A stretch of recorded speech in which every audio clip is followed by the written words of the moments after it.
अस्सलामुअलैकुम dear viewers. हमारा आज का टॉपिक है कंपनी की हाउस बिल्डिंग के लिए कर्ज देने का तरीकाकार।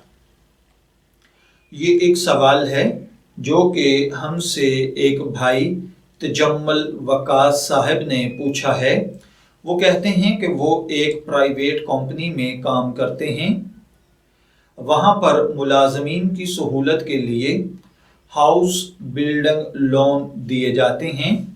लोन लेने की शराइत और हुदूद कुछ इस तरह हैं।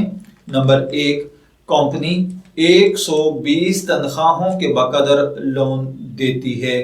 2, कंपनी जो कर्ज देती है उसको 120 अकसात में वापस लेती है और जब वापसी की जाती है तो असल कीमत से 4% जायद रकम वसूल की जाती है।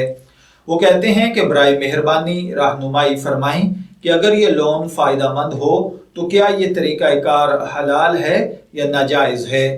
तो देखिए प्यारे भाई, किसी मुलाजम को लोन फराहम करने में चूँकि कंपनी को बज़ाहिर ऐसी कोई इजाफी खिदमात अंजाम नहीं देनी पड़ती कि जिसकी वजह से उसके लिए मज़कूरा जायद रकम चार्ज करने की शरन इजाज़त हो, लिहाजा मुलाजमीन का हाउस बिल्डिंग लोन के नाम से कंपनी से कर्ज लेकर कंपनी का इस पर इजाफी रकम लेना कर्ज पर नफा लेने की एक सूरत है जो एक शरन नाजायज और हराम काम है। इससे इज्तिनाब करना चाहिए। मैं दुआगो हूँ कि अल्लाह ताला हमें इन बातों को समझकर इनके मुताबिक अमल करने की तौफीक अता फरमाए।